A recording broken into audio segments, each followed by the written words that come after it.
வணக்கம் உறவுகளே, welcome back our channel village life style.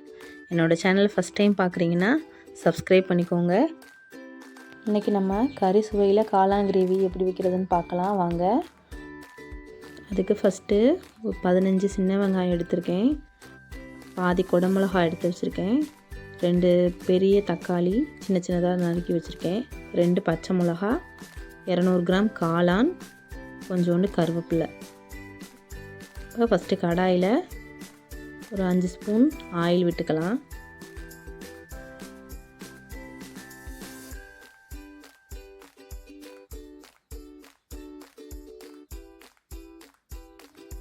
எண்ணெய் நல்லா காஞ்சதும் கடுகு உளுந்த பருப்பு 1 ஸ்பூன், சோம்பு 1/2 ஸ்பூன் சேர்த்துக்கலாம். கறி மசாலா பட்டை,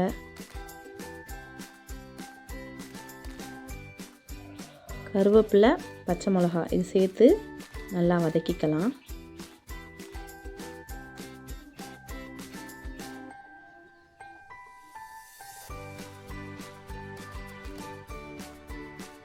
அதுக்கப்புறம் நம்ம நறுக்கி வச்சுருக்க சின்ன வெங்காயத்தை சேர்த்துக்கலாம்.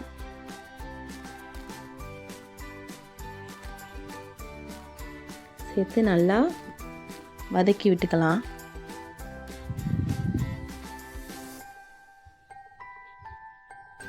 நல்லா வதங்கட்டும்.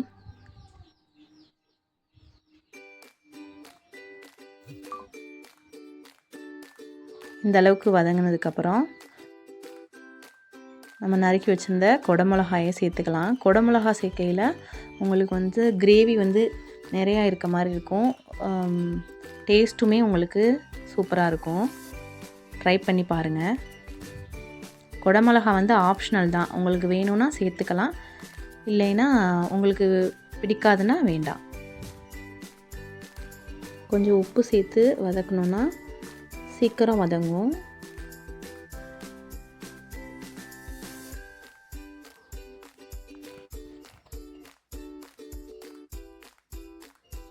நல்லா வதக்கிக்கலாம்.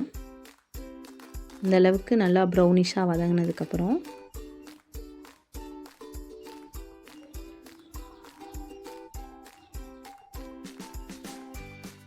நம்ம நறுக்கி வச்சிருந்த தக்காளி, நான் 2 பெரிய சைஸ் தக்காளி எடுத்திருக்கேன், சின்ன சைஸாக இருந்தால் ஒரு 3 தக்காளி எடுத்துக்கோங்க.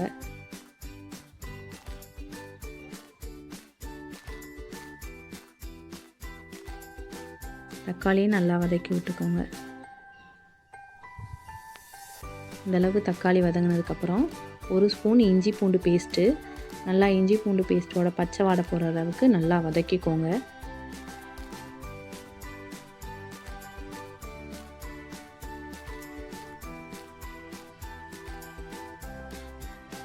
இந்த ஸ்டேஜில் நம்ம 1 ஸ்பூன் மிளகாய்த்தூள், அரை ஸ்பூன் மல்லித்தூள்,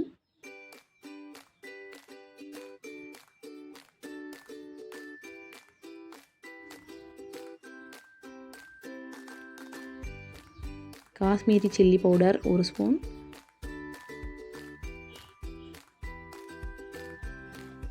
சீரகத்தூள் 1 ஸ்பூன், கொஞ்சமாக உப்பு சேர்த்து நல்லா கிளறிக்கலாம்.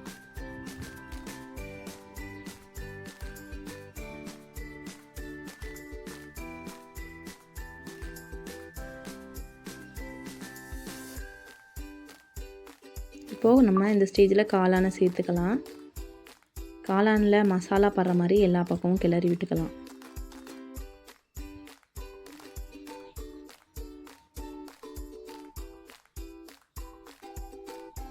நல்லா மசாலா எல்லா பக்கமும் ஸ்ப்ரெட் ஆகுற மாதிரி இந்த மாதிரி கிளறிக்கோங்க.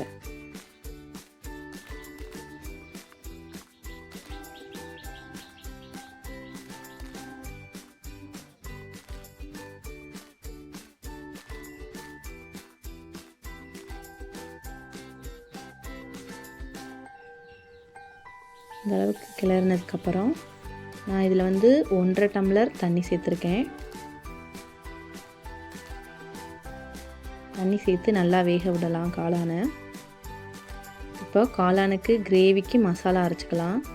அதுக்கு 4 டேபிள் ஸ்பூன் தேங்காய் துருவல், 4 முந்திரி, 1/2 டீஸ்பூன் மிளகு, 1/2 டீஸ்பூன் சீரகம், 1/2 டீஸ்பூன் சோம்பு, இது எல்லாத்தையும் நல்லா தண்ணி விட்டு பேஸ்டாட்டம் நல்லா அரைச்சிக்கலாம். நல்லா நைஸாக அரைச்சிக்கோங்க. இந்த அளவுக்கு நல்லா நைஸாக அரைச்சி எடுத்துக்கோங்க. இப்போது காளான் நல்லா வெந்துருச்சு. கொதி வந்ததுக்கப்புறம் இந்த மசாலாவில் அப்படியே சேர்த்துடலாம்.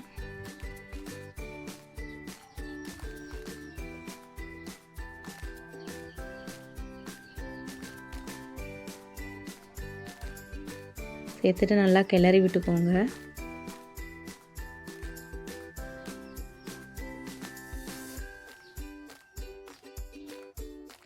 இந்த ஸ்டேஜுக்கு வந்ததுக்கப்புறம் கொத்தமல்லி தழையை போட்டு இறக்கிடலாம். உப்பு உங்களுக்கு தேவையான அளவு போட்டுக்கோங்க. காரமும் அதே மாதிரி தான், ஆப்ஷனல் தான். உங்களுக்கு தேவையான அளவு காரம் போட்டுக்கோங்க. இப்போ நம்மளோட காளான் கிரேவி சூப்பராக ரெடி ஆயிடுச்சு. பிடிச்சிருந்தா லைக் பண்ணுங்கள், சேனலை சப்ஸ்கிரைப் பண்ணிக்கோங்க.